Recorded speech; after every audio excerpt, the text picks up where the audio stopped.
మళ్ళీ ట్రెండింగ్లో ఇంకో వైరస్ మాట వినిపిస్తోంది. లాక్డౌన్ అనే పదం సోషల్ మీడియాలో వైరల్ అవుతోంది కూడా.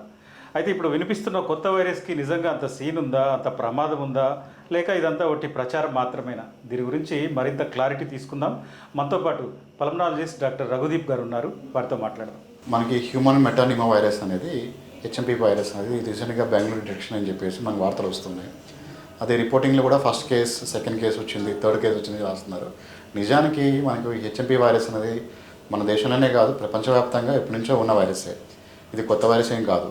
గత 2001 నుంచి నెంబర్ ఆఫ్ టెస్ట్లో కామన్గా దాన్ని డిటెక్ట్ చేస్తూనే ఉన్నారు. అండ్ యూఎస్ లాంటి కంట్రీస్లో అయితే ఫ్రీక్వెంట్గా టెస్ట్ చేస్తుంటారు కాబట్టి పిల్లల్లో రెస్పిరేటరీ సిన్సియేషన్ వైరస్ తర్వాత ఎక్కువ శాతం పిల్లలకి ఎఫెక్ట్ అయ్యే వైరస్ ఈ హెచ్ఎంపీ వైరసే.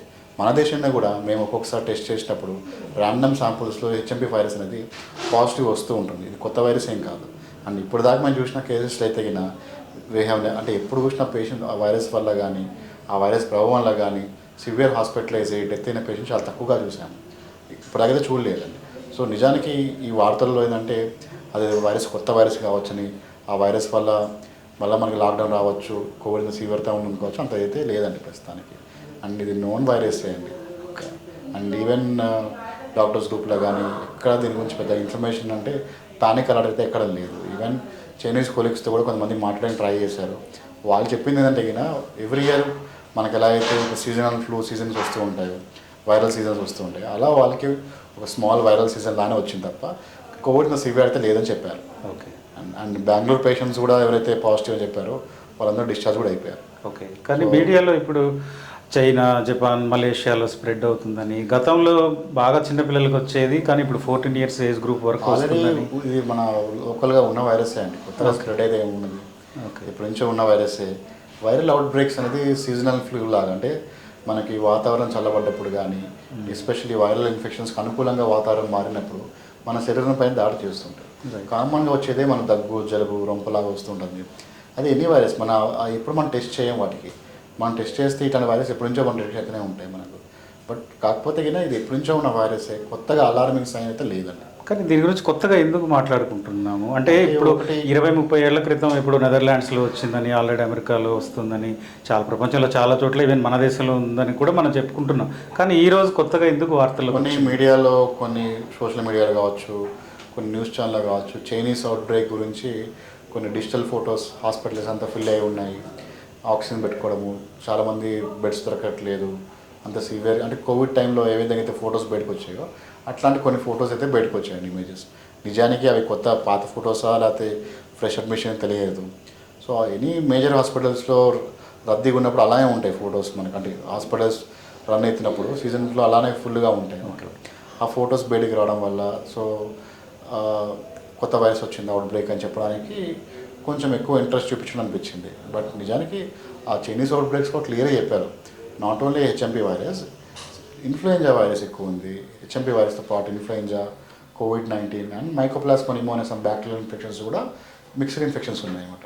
సో ఏదో ఒక వైరస్ వల్ల హాస్పిటలైజ్ జరిగింది కాదు, it's all of mixed kind of ఇన్ఫెక్షన్సే ఉన్నాయి. అంటే ఇట్స్ సీజనల్ ఎపిడమిక్ అనమాట. ఒక హెచ్ఎంపీ వైరస్ అనే కాదు, చాలా వైరసెస్ తిరుగుతూ ఉంటాయి మనం. ఓకే. సో అది బయటికి రావడం వల్ల పానిక్ సిచ్యువేషన్ ఏర్పడి మళ్ళీ ఇనీషియల్ కోవిడ్ లాంటి సిచ్యువేషన్ ఫస్ట్ చైనాలో వస్తుంది, ఆ తర్వాత 1-2 monthsలో అందరూ ఒక కేసు స్టార్ట్ అయ్యి సిమిలర్ ఒక డిజావు విజన్ లాగా చెప్పడానికి ట్రై చేస్తున్నారు. బట్ నిజానికి ఎప్పటి నుంచో ఉన్న వైరసెసే అండి. కోవిడ్ అందరికీ షాక్ ఇచ్చింది. నిజానికి కోవిడ్ వచ్చిన మొదట్లో దాన్ని ఎవరూ పట్టించుకోలేదు, లెక్క చేయలేదు. సోషల్ డిస్టెన్స్ కానీ, మాస్కులు, శానిటైజర్లు ఇవన్నీ ఇనీషియల్ డేస్లో పట్టించుకోలేదు.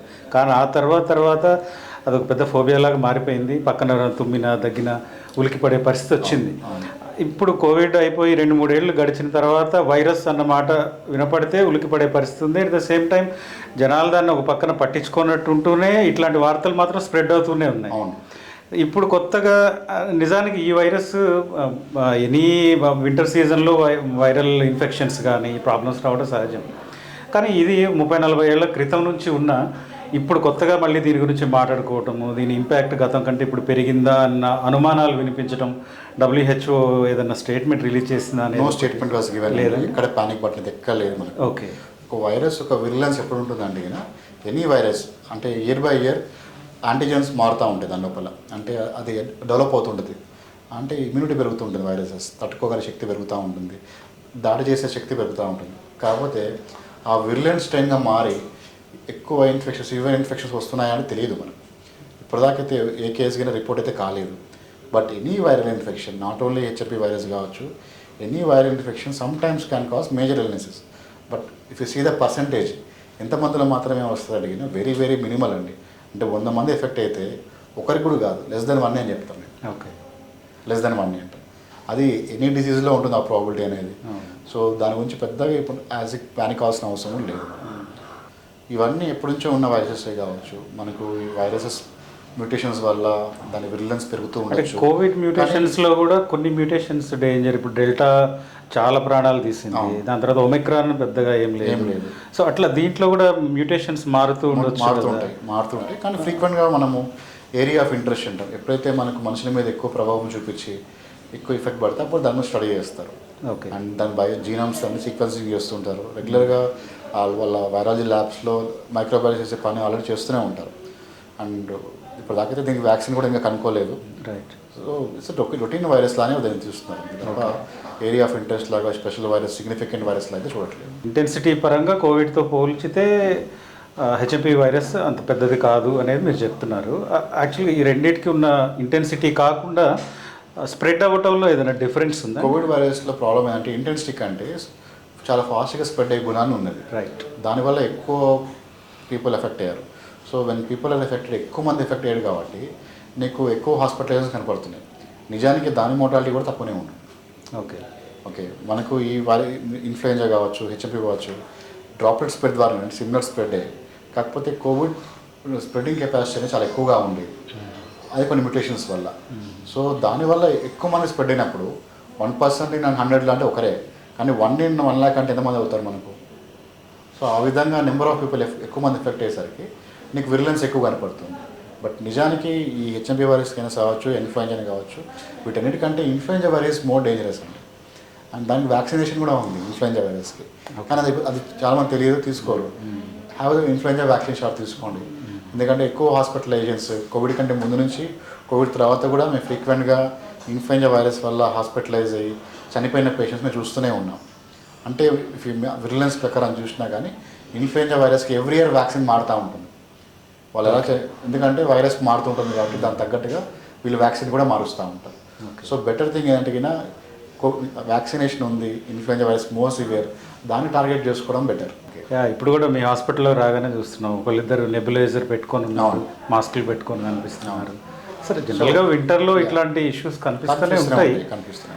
కానీ కొత్తగా దీని గురించి వైరస్ అన్న మాట వినిపించడంతో దీంతో కొత్తగా ఏదైనా ప్రమాదం ఉందా, అసలు దీనికి వస్తే ఏం చేయాలి, వచ్చిందని ఐడెంటిఫై చేయటం ఎట్లా, ఇది హెచ్ఎంపీవి వైరస్ అని గుర్తించగలమా, లేదా ఎనీ రెగ్యులర్ వైరల్ ఇన్ఫెక్షన్గా భావించి వదిలేయడమైనా?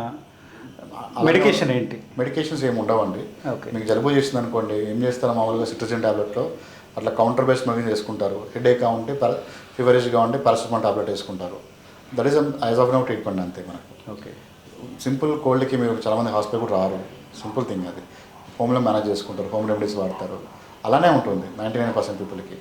సో దాని టెస్టింగ్ ఏం అవసరం లేదు. ఓకే ఓకే, ఎందుకంటే టెస్టింగ్ చేసి మళ్ళీ అగైన్ కాస్ట్ థింగ్ అనమాట.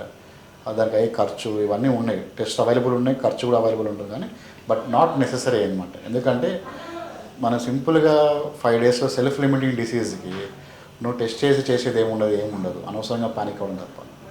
సో సిమ్టమాటిక్ ట్రీట్మెంట్ అనేది తప్ప అది కూడా చాలా మందికి అవసరం లేదు. సిమ్టమ్స్ ఎక్కువ ఉండి ఇబ్బంది పడుతుంటే సిమ్టమాటిక్గా ట్రీట్మెంట్ చేయించుకోండి. లేకపోతే సెల్ఫ్ లిమిటింగ్ 2-3 daysలో నార్మల్ అయిపోతారు, వెళ్ళిపోతుంది. అంటే హెల్దీగా ఉన్న వాళ్ళకి దీని గురించి ఆలోచించాల్సిన అవసరం లేదు. చిన్న పిల్లలు ఏజ్ ఎక్కువ ఉన్న 60+, 70+ వైరల్ ఇన్ఫెక్షన్స్ వస్తూనే ఉంటాయండి మనకు. చాలామంది ప్రతి ఇంట్లో మన సీజన్ స్టార్ట్ కాగానే 1 by 1 సిక్ అవుతుంటారు. కానీ ఎప్పుడైనా టెస్ట్ చేస్తారా ఈ వైరస్ అని? ఎప్పుడు టెస్ట్ చేయాలి, అప్పుడు టెస్ట్ చేస్తుంటే మీకు తెలిసేది. అది ఆర్ఎస్వి వైరస్ ఉండొచ్చు, హెచ్ఎంపీ వైరస్ ఉండొచ్చు, అడినా వైరస్ ఉండొచ్చు. మన దగ్గర అంత ఫ్రీక్వెంట్ టెస్ట్ చేయమన్నమాట. సో అది ఒకవేళ మనం టెస్ట్ చేయాలనుకుంటే కమ్యూనిటీ లెవెల్లో ఎవ్రీ స్కూల్లో సీజన్లో టెస్ట్ చేస్తే ఎన్నో వైరస్ బయటపడతాయి. సో అంత పానిక్ అవ్వాల్సిన అవసరం లేదు. ఇవన్నీ ఎప్పటి నుంచో ఉన్న వైరస్ మాత్రం. అంటే కోవిడ్ టైంలో పారాసెటమాల్ దగ్గర నుంచి అజిత్రోమైసిన్, యాంటీబయాటిక్ అబ్యూజ్ అనేది మన దేశంలో ఎక్కువ అదే రకరకాల మందులు వాడుతూ ఒకదాని మీద- ఆక్సిసైక్లిన్, అజిత్రోమైసిన్, ఈ 2 యాంటీబయాటిక్స్ అయితే మాత్రం కోవిడ్ టైంలో నుంచి ఇప్పటికి ఈవెన్ కోవిడ్ టైం తర్వాత కూడా మా దగ్గరికి పేషెంట్ రాకముందే ఏదైనా దగ్గు జలుబు జ్వరం రాగానే అజిత్రోమైసిన్ ఒక టాబ్లెట్, డాక్సిసైక్లిన్ కావచ్చు, అమాక్సిక్లిన్ అంటే అగ్మెంటిన్ టాబ్లెట్ అంటారు, ఆ కాంబినేషన్ టాబ్లెట్స్ ఈ యాంటీబయాటిక్స్ వాడేసి వస్తున్నారు అనమాట. అంటే అది అవసరమో తెలియదు, ఇప్పటికి కూడా బయట మనం లేదు కౌంటర్ సేల్ అనమాట. అంటే దగ్గు రాగానే యాంటీబాడీస్ వాడేస్తున్నారు. దానివల్ల ప్రజలకే ప్రమాదం, కమ్యూనిటీ వాళ్ళ డ్రగ్ రెసిస్టెన్స్ పెరుగుతూ ఉంది. ఓకే. సో నిజానికి నీకు తర్వాత అవసరం ఉన్నప్పుడు ఆ డ్రగ్స్ పనిచేయి. అది ఇప్పుడు కూడా బయట ఏదన్నా జలుబు దగ్గు ఉందన కానీ అజిత్రమైసిన్, పారాసెటమాల్ టకటక మందులు చదివేస్తుంటారు. అంటే ఎవరికి వాళ్ళు డాక్టర్ లాగానే మాట్లాడుకుంటారు, మెడికేషన్స్గా వాడేసుకుంటారు. రైట్. అదొక ఫస్ట్ ఎయిడ్ కిట్లో పెట్టుకున్నట్టుగా పెట్టుకుంటారు. జనరల్గా నాట్ అడ్వైజబుల్ అండి అట్లా వాడినది. ఓకే. సో మీరు చెప్పేది హెచ్ఎంపీ వైరస్ గురించి టెన్షన్ పడాల్సిన పని లేదు. పిల్లలైతే కాస్త కేర్ తీసుకోవాలి. ఏజ్ ఎక్కువ ఉన్నవాళ్ళు లేదా ఆల్రెడీ దీర్ఘకాలిక వ్యాధులు ఉన్నవాళ్ళు ఉంటే కేర్ తీసుకోవాలి, అంతే. మీరు అంతగా భయపడదే కదా, సింపుల్ థింగ్ ఏంటంటే కదా, కోవిడ్ టైంలో ఏదైతే మీరు ప్రికాషన్స్ పాటించారో అవే ప్రికాషన్స్ పాటించండి. అంత కోవిడ్ అంత ఫాస్ట్గా ఇన్ఫెక్ట్ కాదు ఇది. ఓకే. సింపుల్గా మీరు ఎన్నో వైరల్ ఇన్ఫెక్షన్స్ని మీరు తప్పించుకోగలుగుతారు. లైక్ యూజింగ్ ద మాస్క్ అనమాట, బ్యారియర్, క్రౌడ్లో మూమెంట్ అయ్యేటప్పుడు కానీ పబ్లిక్ ట్రాన్స్పోర్ట్ వాడేటప్పుడు కావచ్చు, ఇట్లా ఫేస్ మాస్క్ వాడడం ఒకటి, and frequent hand washing with soap water or sanitiser. And వీలైనంత వరకు డే టైంలో చేతుల్ని మనము హ్యాండ్ వాష్ చేయలేనప్పుడు ముఖం దగ్గర టచ్ చేయకుండా చాలు. ఓకే. సో చాలా వరకు ఎనీ వైరల్ ఇన్ఫెక్షన్కైనా ఇదే రెమెడీ అండి. సో ప్రివెన్షన్ 95% ప్రివెంట్ చేసుకోవచ్చు. ఓకే. సో దానివల్ల పెద్దగా కంగారు పడాల్సిన అవసరం అయితే లేదు.